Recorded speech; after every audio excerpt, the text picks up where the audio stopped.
बच्चों question number 7 में आ जाओ। क्वेश्चन नंबर 7 में क्या बोला है, sigma I is equal to 1 to n cos inverse alpha is equal to 0, then find I is equal to 1 to n alpha I. इसका मतलब क्या है कि हमारे पास गिवन है, मतलब एन इनवर्स ट्रिग्नोमेट्रिक फंक्शन का सम गिवन है। इनवर्स फंक्शन क्या है, कॉस इनवर्स। तो इसका मतलब क्या है कि cos inverse alpha 1 plus cos inverse alpha 2 से लेके कॉस इनवर्स अल्फा एन, इसका वैल्यू क्या गिवन है, 0 गिवन है। इसका मतलब क्या है कि हर एक टर्म किसके इक्वल होना चाहिए, 0 के। क्यों? बिकॉज जो कॉस इनवर्स फंक्शन होता है ना, उसका रेंज क्या होता है, 0 टू पाई। रेंज 0 टू पाई होता है। इसका मतलब कॉस इनवर्स एक्स क्या होगा, या तो 0 होगा या तो पॉजिटिव होगा, निगेटिव तो हो नहीं सकता है। और तुम एन पॉजिटिव नंबर को ऐड करके 0 नहीं बना सकते हो, ठीक है। तो इसका क्या मतलब हो गया कि जितने भी टर्म्स है ना, ये हर एक किसके इक्वल है, 0 के इक्वल है। तो यहां से cos inverse alpha 1 is equals to cos inverse alpha 2 and so on cos inverse alpha n किसके इक्वल हो गया, 0 के। तो यहां से हमने क्या बोला, alpha 1 is equal to alpha 2 से लेके अल्फा n किसके इक्वल हो गया, 1 के, ठीक है। तो 1 के इक्वल हो गया। तो इसका क्या मतलब हुआ कि हमने क्या फाइंड आउट करना है, I is equal to 1 to n alpha I. तो अल्फा आई का क्या मतलब होगा, यहां पे तुम अल्फा आई लिख लो, this is alpha I, this is alpha I. यहां पे इसको ना तुम अल्फा आई कर लो। इसकी वैल्यू क्या हो जाएगी, इसकी वैल्यू जो है वो किसके इक्वल हो जाएगी, एन के। ये हमारा अल्फा आई आ गया, दिस इज अल्फा आई, ये किसके इक्वल हो गया, एन के, ठीक है। सो ए इज द करेक्ट ऑप्शन। कैसे एन के इक्वल हो गया, यहां पे लिखोगे ना अल्फा 1 अल्फा 2 अल्फा 3 सब किसके इक्वल है, 1 प्लस 1 प्लस 1 अप टू कितनी बार होगा, एन टाइम्स। तो इसका वैल्यू क्या हो जाएगा, एन। तो हमारा ए इज द करेक्ट ऑप्शन, ठीक है। अब बच्चों आ जाओ क्वेश्चन नंबर 8 में। क्वेश्चन नंबर 8 में क्या गिवन है, क्वेश्चन नंबर 8 में बोल रहा है कि if sine inverse x plus cot inverse 1/2 is equals to pi by 2 then x is equal to, तो एक्स का वैल्यू क्या होगा। तो फिर वही बात है, देख लो इसमें क्या है, इसमें साइन इनवर्स है एक्स प्लस कॉट इनवर्स 1/2 का वैल्यू क्या गिवन है, पाई बाई 2। तो साइन इनवर्स एक्स की वैल्यू क्या होगी, पाई बाई 2 माइनस कॉस इनवर्स, ये जो हमारा कांस्टेंट वाला है ना, हमें एक्स का वैल्यू चाहिए तो एक्स को हमने एक साइड रखा, और ये जो कॉट इनवर्स 1/2 उसको राइट हैंड साइड में ले गए। तो pi by 2 minus cot inverse 1/2 क्या होगा, टेन इनवर्स 1/2। क्यों? क्योंकि कॉट को इधर ले जाओ तो tan inverse x plus cot inverse x क्या होता है, पाई बाई 2। तो इसकी वैल्यू क्या हो गई, टेन इनवर्स 1/2, ठीक है। अब क्या करें, अब यहां पे हम tan इनवर्स 1/2 को साइन इनवर्स में चेंज कर दे, और फिर दोनों साइड से साइन इनवर्स फंक्शन क्या हो जाएगा, कैंसिल हो जाएगा। तो फिर x की वैल्यू हमें आ जाएगी। तो उसके लिए हमने क्या किया कि tan इनवर्स 1/2 को थीटा माना, तो tan थीटा 1/2 हो गया। तो यहां से साइन थीटा क्या हो जाएगा, ये ट्रायंगल बना लो, tan थीटा 1/2, तो साइन थीटा क्या हो जाएगा, 1/√5। थीटा क्या हो जाएगा, साइन इनवर्स 1/√5। प्लस माइनस का चक्कर है नहीं, क्यों, बिकॉज tan इनवर्स का आर्गुमेंट क्या हमारा, पॉजिटिव। इसका मतलब जो थीटा होगा वो फर्स्ट क्वाड्रेंट में होगा, तो फर्स्ट क्वाड्रेंट में तो सारे पॉजिटिव होते हैं। तो साइन थीटा भी हमें पॉजिटिव मिल गया। तो थीटा का वैल्यू हमें क्या मिल गया, साइन इनवर्स 1/√5। तो यहां पे क्या हुआ, tan इनवर्स 1/2 किसके इक्वल हो गया, साइन इनवर्स 1/√5। तो यहां पे हमने क्या कर दिया, साइन इनवर्स 1/√5 के इक्वल कर दिया। तो एक्स की वैल्यू हमें क्या मिल गई, 1/√5। तो 1/√5 क्या, B is the correct option. अच्छा, यहाँ पे एक छोटा सा मिसकंसेप्शन होता है अक्सर बच्चों को। यहाँ पे हमने क्या किया, f x is equal to f y के फॉर्म का है ना। अगर साइन इनवर्स को तुम एफ फंक्शन मानो तो ये क्या लिखा है, f of x is equal to f of y. Y का काम 1/√5 कर रहा है। तो कभी भी f x is equal to f y given है और हमें फंक्शन के बारे में नहीं पता है, कोई इंफॉर्मेशन नहीं पता है, तो हम एफ फंक्शन को कैंसिल नहीं करेंगे, ये बात याद रखोगे। यहां पे हमने कैंसिल किया, उसके पीछे का रीजन है, जैसे ऐसे गिवन है ना, f of x is equals to f of y. तो ये जो है ये इंप्लाई नहीं करता है x is equal to y in general. अगर एफ ऑफ एक्स ये इक्वल है एफ ऑफ वाई के, तो ये इंप्लाई करेगा एक्स वाई के इक्वल होगा if f is one function. ये ऑलरेडी तुम लोगों ने रिलेज फंक्शन चैप्टर में पढ़ रखा है। एफ ऑफ एक्स अगर एफ ऑफ वाई के इक्वल होगा तो ऐसे ही तो हम इंजेक्टिविटी प्रूफ करते थे फंक्शन का। एफ ऑफ एक्स अगर एफ ऑफ वाई के इक्वल होगा तो इससे हमें क्या पता चलेगा, x is equal to y. कब? If f is a one function. ठीक है, तो हमें पता है कि जितने भी ट्रिग्नोमेट्रिक फंक्शन है सारे बाय इनवर्स ट्रिग्नोमेट्रिक फंक्शन सारे बाइजेक्टिव है, तो बाइजेक्टिव है तो वन होगा ही। इसका एक एग्जाम्पल यहां पे दे रखा है, ठीक है, पढ़ लेना। अब आ जाओ बच्चों क्वेश्चन नंबर 9 में। क्वेश्चन नंबर 9 में क्या बोल रहा है कि रेंज ऑफ द फंक्शन, इस फंक्शन का हमें रेंज निकालना है। तो क्या दे रखा है, cot inverse log 4/5 5x² minus 8x plus 4, इसका रेंज निकालना है। तो रेंज निकालने का क्या मतलब, कैसे निकालेंगे? सबसे पहले हम लोग क्या करेंगे कि ये जो हमारे पास गिवन है ना, ये जो हमारे पास गिवन है 5x² माइनस 8x प्लस 4, इसका हम रेंज निकालेंगे। ठीक है, डोमेन की बात नहीं कर रहा है, रेंज की बात कर रहा है। तो इसका हम क्या करेंगे कि इस फंक्शन का रेंज निकालेंगे। तो इस फंक्शन का जो रेंज होगा ना, वो लॉग फंक्शन का डोमेन हो जाएगा। बिकॉज क्या है, लॉग फंक्शन के आर्गुमेंट में लिखा हुआ है ना ये। तो इसका जो रेंज होगा, मतलब इसकी जो value 5x² minus 8x plus 4 की जो वैल्यू जहां से जहां तक लाई करेगी, मतलब इस फंक्शन का जो रेंज होगा वो log 4/5 का क्या हो जाएगा, डोमेन हो जाएगा। अब यहां से लेके यहां तक इस फंक्शन का जो रेंज होगा वो कॉट इनवर्स का क्या हो जाएगा, डोमेन हो जाएगा। यहां से यहां तक इस फंक्शन का जो log of 5x² minus 8x plus 4 function का जो रेंज होगा वो कॉट इनवर्स का डोमेन हो जाएगा। अब उस डोमेन में कॉट इनवर्स का रेंज देख लेना है, तो ये पूरे फंक्शन का रेंज आ जाएगा। तो उसके लिए हम स्टार्ट करते हैं। ये हमारे पास फंक्शन है, इसे हमने gx फंक्शन मान लिया, इस पूरे फंक्शन को hx मान लिया, और ऑब्वियस सी बात है यहां से यहां तक fx फंक्शन है।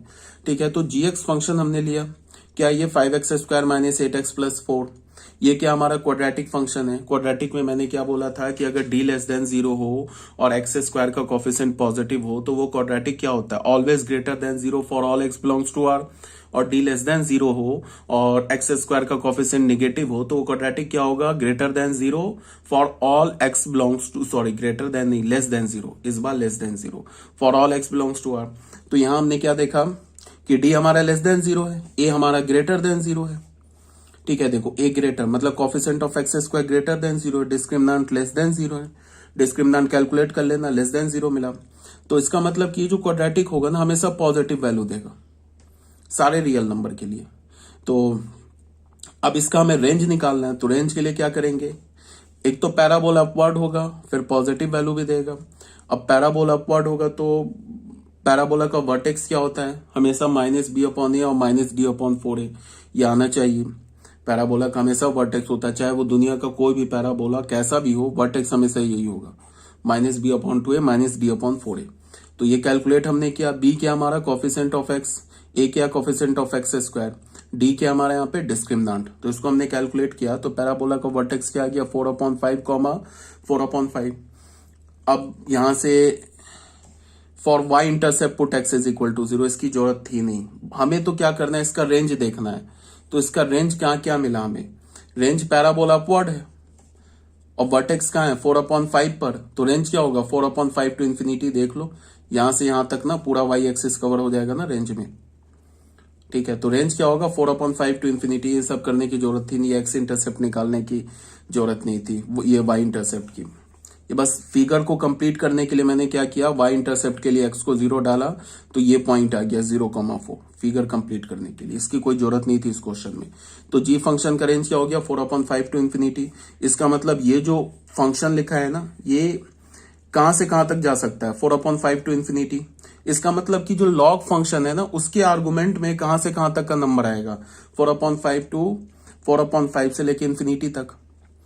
तो ये जो 4/5 टू इंफिनिटी है ना, इस फंक्शन मतलब ये gx फंक्शन का क्या हो गया, रेंज हो गया, और लॉग फंक्शन का क्या हो गया, डोमेन हो गया। अब हमें क्या करना है, इस डोमेन पर लॉग फंक्शन का वैल्यू देख लेना कहां से कहां तक लाई करेगा। तो उसके लिए हमें पता है कि लॉग में बेस क्या दे रखा है, 4/5, तो ये डिक्रीजिंग फंक्शन है, तो ऐसा होगा ये कर्व। लॉग का पता है ना, बेस अगर 0 से 1 के बीच में होता है तो डिक्रीजिंग होता है। एक्स का हम डोमेन कहां से कहां तक लेंगे, 4/5 टू इन्फिनिटी, ये ले लेंगे। तो रेंज क्या मिलेगा इसका, 4/5 पर क्या होगा वैल्यू 1, तो रेंज क्या मिलेगा -∞ to 1, यही मिलेगा ना रेंज। वाई एक्सेस पे जो कवर होता है उसी को तो रेंज बोलते हैं, तो ये रेंज होगा। तो इसका रेंज क्या हो गया एच फंक्शन का, -1 to इन्फिनिटी। अब ये जो -1 to इन्फिनिटी है, ये अब कॉट इनवर्स फंक्शन के लिए डोमेन का काम करेगा। तो कॉट इनवर्स का भी हमें ग्राफ पता है, ये होता है कॉट इनवर्स का ग्राफ। यहां से हमने क्या हो गया -∞ to 1 डोमेन ले लिया, इस पर देख लिया क्या वैल्यू आ रहा है, तो इस पर वैल्यू क्या आ रहा है,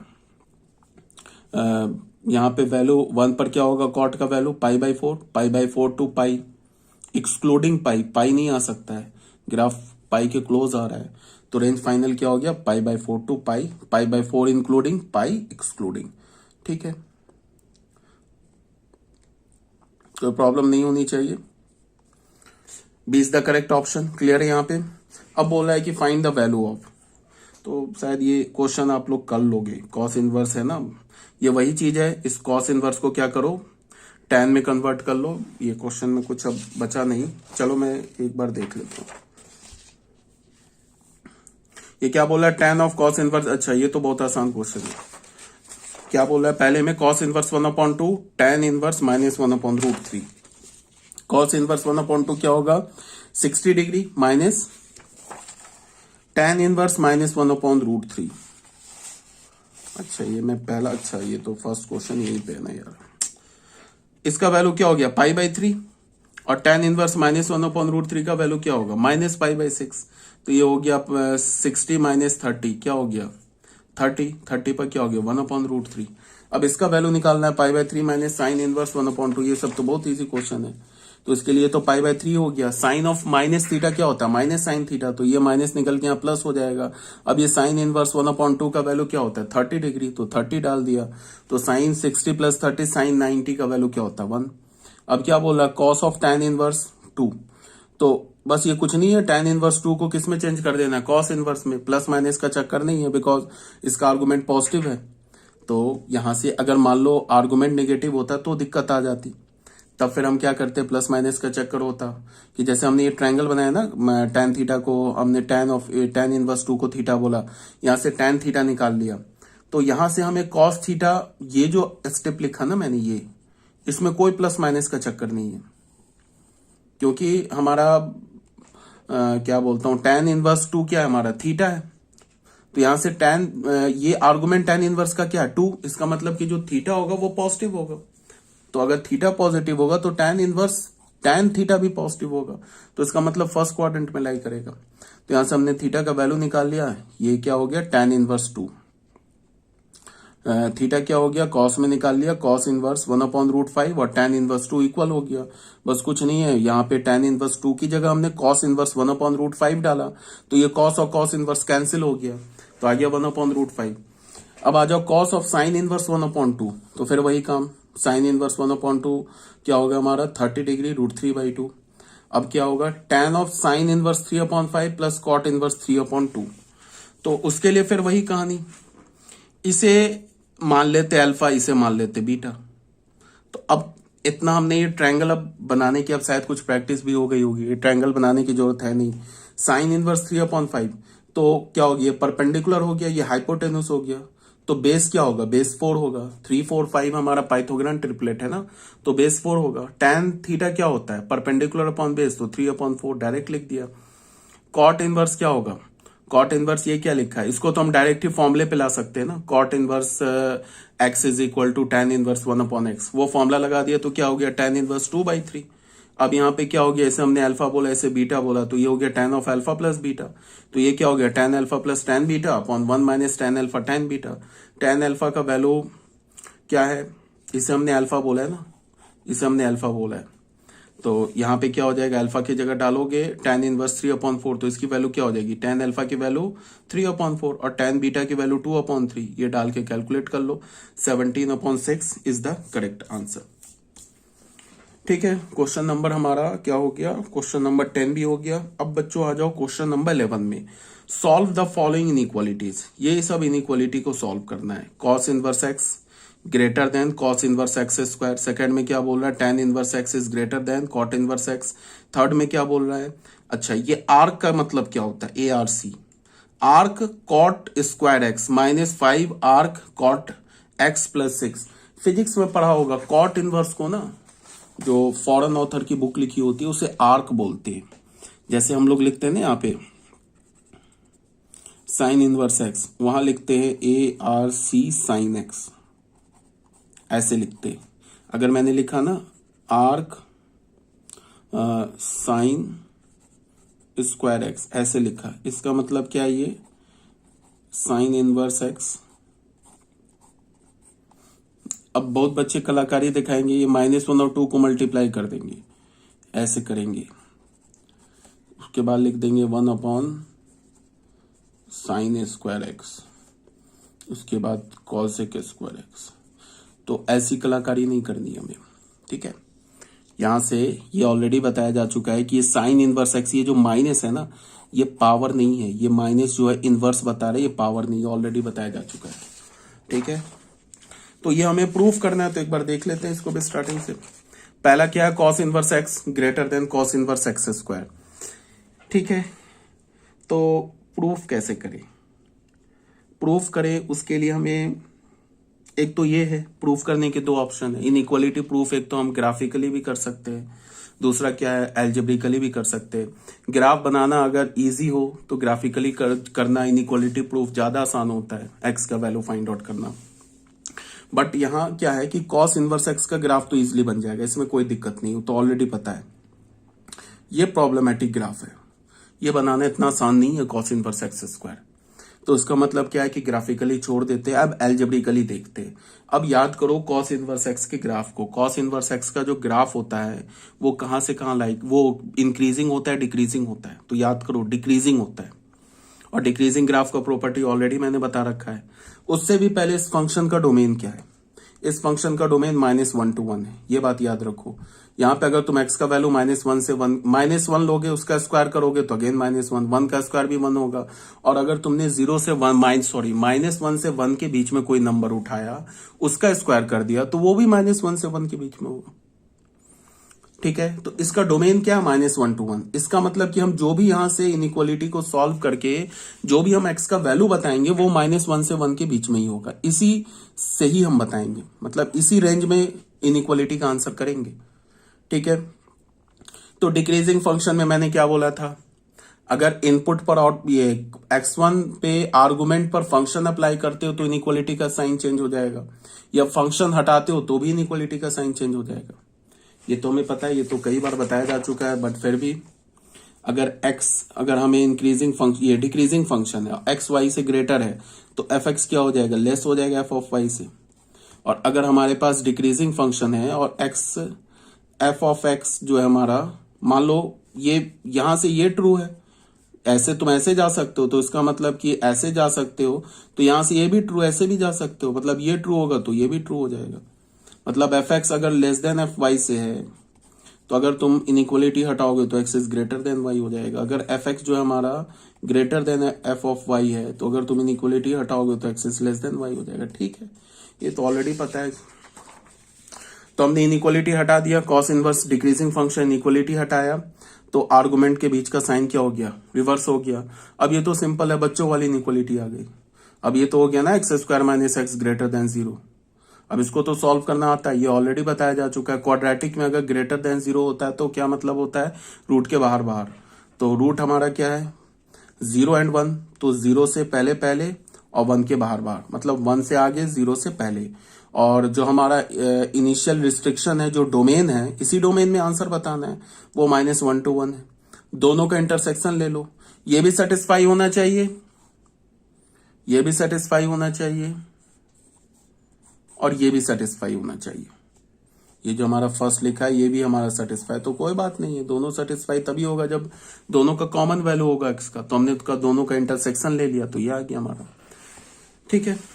अब यहाँ पे क्या बोल रहा है, tan inverse x is greater than cot inverse x. ये इनइक्वालिटी हमें सॉल्व करना है। तो उसके लिए हमने क्या किया कि ज्यादा बेटर हो गया कि हमने tan inverse x is greater than cot inverse x में ये कॉट को हमने tan के टर्म में लिख लिया। तो वो कैसे लिखेंगे, हमें पता है ना कि tan inverse x plus cot inverse x क्या होता है, पाई/2। तो कॉट इनवर्स x क्या होगा, पाई/2 माइनस tan इनवर्स x, यही होगा ना कॉट इनवर्स x। तो यहां से क्या हो गया, 2 tan inverse x greater than pi, तो tan इनवर्स x क्या हो गया, ग्रेटर देन पाई/4। अब इस इनइक्वालिटी को मैं सॉल्व करूं या इस इनइक्वालिटी को सॉल्व करूं, बात तो बराबर है। तो कुछ नहीं, इसका ग्राफ हमें आता है y इक्वल टू पाई/4 का भी ग्राफ आता है। तो इसका मतलब क्या है कि इसका ग्राफ और इसका दोनों का ग्राफ ड्रॉ कर लेते हैं सेम प्लेन पर और देख लेते हैं कि किसका y वैल्यू कब ग्रेटर होगा, वहां देख लेते, उसके क्रॉसपॉन्डिंग x निकाल लेते। ठीक है, तो tan इनवर्स x का ग्राफ देखो ये बना हुआ है यहाँ पे, ये क्या हमारा y इज इक्वल टू पाई/4, इसको हमने एक फंक्शन माना, इसको y is equal to tan inverse x को एक फंक्शन माना, तो y इज इक्वल टू पाई/4, ये कर्व आ गया straight line parallel to x axis. अब हमें क्या देखना है कि tan इनवर्स x ग्रेटर हो y इज इक्वल टू पाई/4 से। ठीक है, तो इसका मतलब कहां ग्रेटर है tan इनवर्स x, यहां इसका ग्राफ यहां ऊपर आ गया, तो इसके नीचे क्रॉसपॉन्डिंग x देख लो, इसके क्रॉसपॉन्डिंग x क्या होगा, 1 टू इन्फिनिटी, तो 1 टू इन्फिनिटी हमारा आंसर हो गया। यही बोला है ना कि इसका tan इनवर्स x का y, मतलब tan इनवर्स x क्या y के इक्वल है, ये y इज इक्वल टू पाई/4, ये भी इक्वल है। तो tan इनवर्स x का वैल्यू कब है ग्रेटर पाई/4 से, देख लो इस पोर्शन में, जब x का वैल्यू 1 से लेके इन्फिनिटी है, हाँ ग्रेटर है, इक्वल 1 पे तो दोनों का वैल्यू इक्वल है, तो 1 तो यहाँ इक्वालिटी तो है नहीं, तो 1 तो हम लेंगे नहीं, तो हम क्या लेंगे, फ्रॉम 1 टू इन्फिनिटी एक्सक्लूडिंग 1। ठीक है, क्यों, बिकॉज 1 पर क्या हो रहा है, ये इक्वल हो रहा है। ठीक है, समझ में आ रहा होगा। अब आ जाओ बच्चों थर्ड क्वेश्चन में। थर्ड क्वेश्चन में क्या बोल रहा है, arc cot square x minus 5 arc cot x plus 6 is greater than 0। ठीक है, आर्क टी एक्स ऐसे लिखा है, इसका मतलब टी इनवर्स एक्स, ये तो ऑलरेडी बताया जा चुका है। आर्क साइन एक्स लिखा है, इसका मतलब साइन इनवर्स एक्स, तो इसको हमने लिख लिया। आर्क कॉट स्क्वायर एक्स का मतलब कॉट इनवर्स एक्स का whole square, minus 5 arc cot x का मतलब क्या हो गया, 5 cot inverse x plus 6 is greater than 0।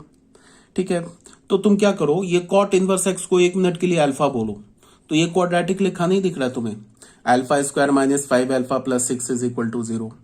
तो इसको हम अगर फैक्टराइज करेंगे तो क्या होगा, अल्फा माइनस 2 अल्फा माइनस 3, तो cot inverse x minus 2 cot inverse x minus 3 greater than 0 हो गया। तो यहां से हमें क्या मिल गया, cot inverse x is greater than 3 और cot inverse x is less than 2।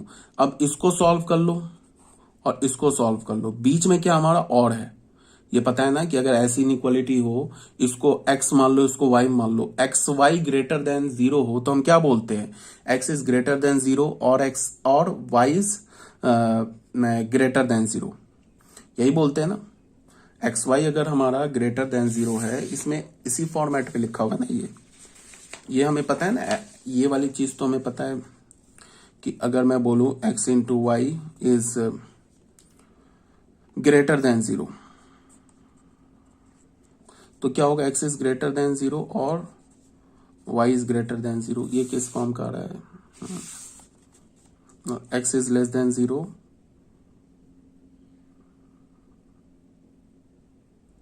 ठीक है, ये एक्स वाई ग्रेटर देन 0 के फॉर्मेट में आ रहा है। तो तुम इसको ऐसे देख लो कि यहां पे क्या होता है कि बीच में हमारे पास ना और होगा या एंड होगा, इसको देखते हैं।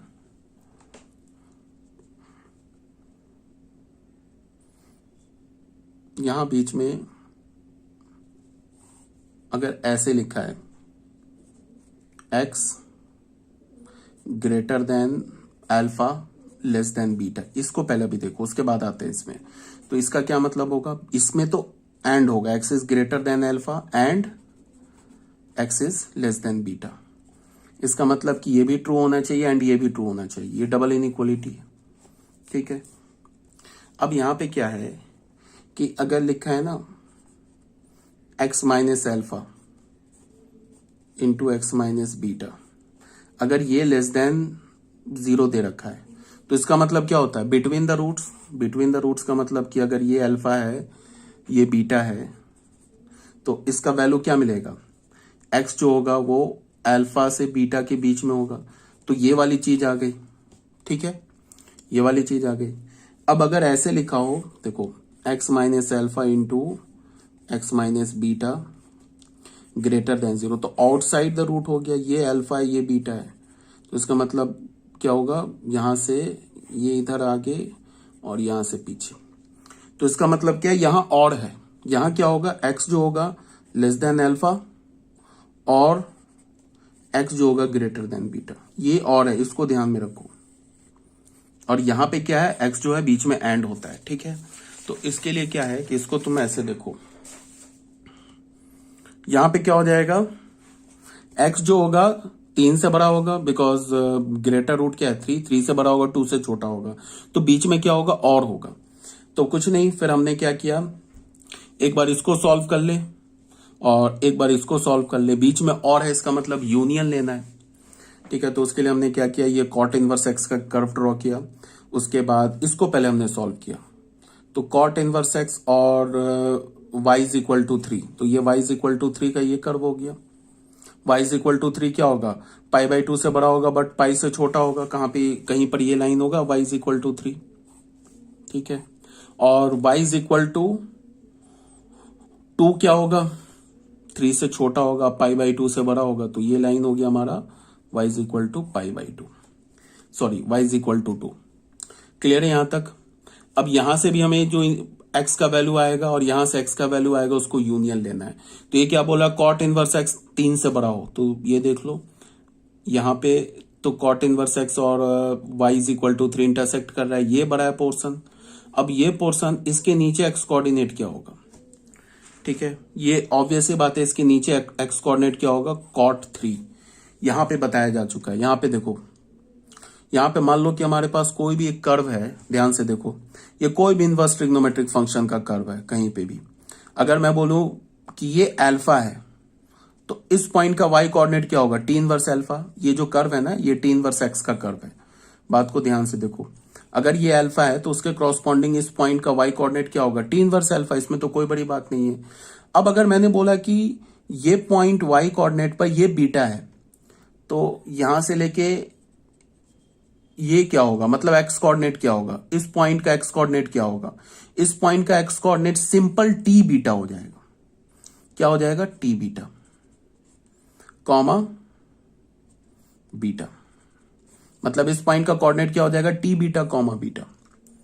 नहीं समझ में आ रहा है तो उसके लिए है मेरे पास, जैसे मैं तुम्हें बोलूं ना, सॉरी,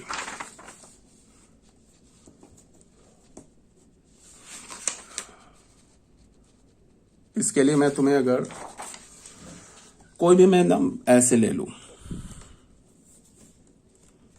कोई भी कर्व ले लूं ऐसे करके इनवर्स ट्रिग्नोमेट्रिक फंक्शन का, कोई भी, ये टी इनवर्स एक्स का कर्व है, ठीक है।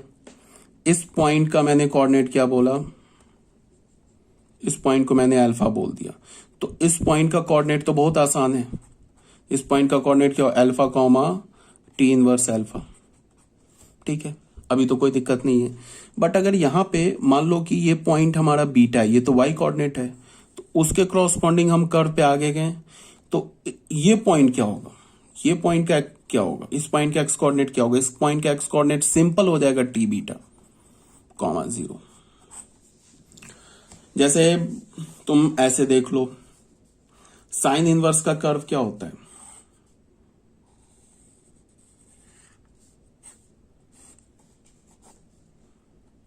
ये क्या हमारा पाई बाई 2 और ये क्या हमारा माइनस पाई बाई 2, ये क्या हमारा 1, ये क्या हमारा -1। अब मैंने बोला कि इसके क्रॉसपॉन्डिंग यहां कर्व पे गए, तो इस पॉइंट का कोऑर्डिनेट क्या होगा, इस पॉइंट का एक्स कोऑर्डिनेट क्या होगा, साइन पाई बाई 2, इस पॉइंट का एक्स कोऑर्डिनेट क्या होगा, साइन पाई बाई 2, और वाई कोऑर्डिनेट क्या है, पाई बाई 2, तो sine pi by 2 comma pi by 2, तो इसका मतलब 1 कॉमा पाई बाई 2। ये पॉइंट दिख रहा है, इस पॉइंट का y कोऑर्डिनेट क्या है हमारा, माइनस पाई बाई 2, तो इस पॉइंट का x कोऑर्डिनेट क्या होगा, sine of minus pi by 2, sine of minus pi by 2 क्या होता है, -1। तो यही बोला जा रहा है और इसमें कुछ है नहीं, यही बात बताया गया है यहाँ पे कि अगर ये हमारे टी इनवर्स एक्स का कर्व है, अगर ये हमारा अल्फा है तो उसके क्रॉसपॉन्डिंग इस पॉइंट का वाई कोऑर्डिनेट क्या होगा, टी इनवर्स अल्फा। और अगर यहाँ वाई कोऑर्डिनेट से लेके एक्स कोऑर्डिनेट देखना है तो उसके लिए क्या करोगे, ये अगर बीटा है तो इसका एक्स कोऑर्डिनेट क्या होगा, इस पॉइंट का एक्स कोऑर्डिनेट क्या होगा, टी बीटा। ठीक है, याद रखना। जैसे कॉस इनवर्स एक्स का कर्व है, अगर मैंने बोला कि ये पॉइंट जो है हमारा, ये पॉइंट क्या है, ये लाइन, ये जो पॉइंट है ना y is equal to 3 line है, ये लाइन, तो इस पॉइंट का कोऑर्डिनेट क्या हो जाएगा, 0,3। तो इस पॉइंट का एक्स कोऑर्डिनेट क्या होगा, इस पॉइंट का एक्स कोऑर्डिनेट क्या हो जाएगा, cos 3 हो जाएगा। यहां पे इस पॉइंट का एक्स कोऑर्डिनेट cos 3 हो जाएगा। ठीक है, अब ये अगर मान लो पॉइंट 1/3 है तो इसका y कोऑर्डिनेट क्या होगा, इस पॉइंट का y कोऑर्डिनेट, मतलब ये क्या होगा, ये तो y कोऑर्डिनेट तो सिंपल है, cos इनवर्स 1/3। क्यों, because y is equal to cos inverse x का कर्व है। ये आ रही होगी बात समझ में। तो इस पॉइंट का x कोऑर्डिनेट क्या हो गया, cot 3, इस पॉइंट का x कोऑर्डिनेट क्या हो गया, cot 2। ये क्या बोल रहा है, 3 से बराबर है तो ये कर्व मिल गया। यहाँ क्या बोल रहा है, 2 से छोटा छोटा, ये कर्व मिल गया। तो इसका मतलब -∞ से cot 3 पर आ जाओ, इक्वलिटी है नहीं तो cot 3 को छोड़ देंगे और यूनियन cot 2 से लेके क्या कर लो, cot 2 से लेके पॉजिटिव इन्फिनिटी चले जाओ, इक्वलिटी है नहीं तो cot छोड़ देंगे। अगर ये सब मेरी बात नहीं समझ में आई ना तो सबको भूल जाओ, ये ग्राफ व्राफ इतना कॉम्प्लेक्स मत सोचो, तुम तो सिंपल ऐसे सोचो कि cot इनवर्स एक्स क्या होता है हमारा, cot इनवर्स एक्स एक डिक्रीजिंग फंक्शन होता है ना। ये सब जो ग्राफ बताया इसको छोड़ दो, cot inverse x decreasing function है। तो अगर cot inverse x decreasing function है तो हमारे पास क्या गिवन है, cot inverse x is greater than 3 और cot इनवर्स एक्स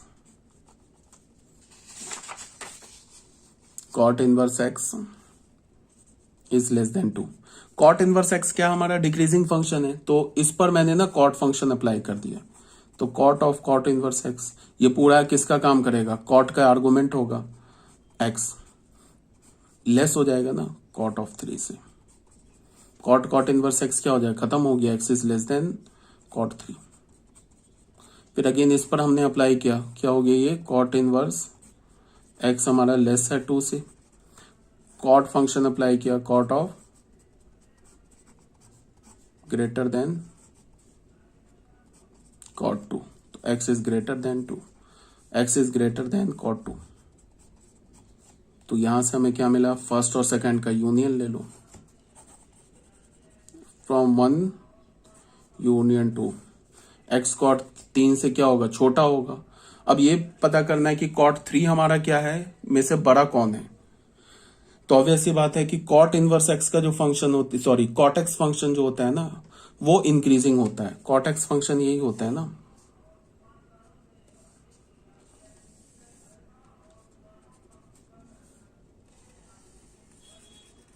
ये होता है cot x फंक्शन। तो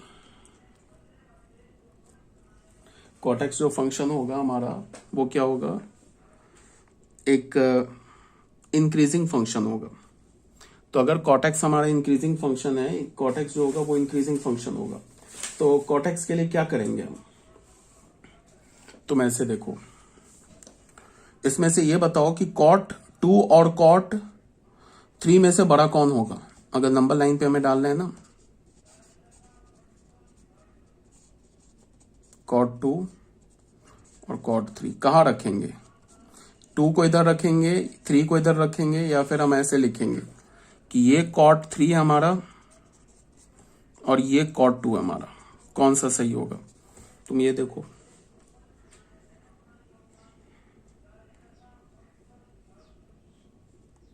डिक्रीजिंग फंक्शन है अगर cot इनवर्स एक्स, तो ये हमारा पहले होगा। तो इसका क्या मतलब हो गया कि माइनस ये वाला चीज हो जाएगा ना, डिक्रीजिंग है तो cot 3 क्या होगा, 3 जो है हमारा डिक्रीजिंग है तो 3 बड़ा है ना 2 से, तो cot 3 क्या हो जाएगा, छोटा हो जाएगा cot 2 से, ऐसे हो जाएगा ना। तो ये इधर आएगा, ये इधर आएगा, तो cot 3 ये हो गया और ये हो गया। तो इसका मतलब क्या हो गया, x कहां से कहां तक लाई करेगा, from -∞ to cot 3 union cot 2 to infinity. ठीक है, तो ये आ गई बात समझ में, यहां तक कोई प्रॉब्लम नहीं होगी आई थिंक। ठीक है, तो ये हो गया हमारा क्वेश्चन नंबर 11 अब ये बच्चों बस एक क्वेश्चन बचा है ना, तो इसमें नेक्स्ट जो मैं वीडियो बनाऊंगा ये 15 मिनट का काम है, ठीक है, जो अब क्वेश्चन है। तो अब इसमें मैं क्या करूंगा कि अब जो नेक्स्ट वीडियो बनाऊंगा उससे पहले मैं ना तुम लोगों को पीडीएफ सेंड कर दूंगा। उसके बाद ये जो भी बताया ना, इसे यहां से फिर हम कंटिन्यू करेंगे क्वेश्चन नंबर 12 से, ठीक है। ओके।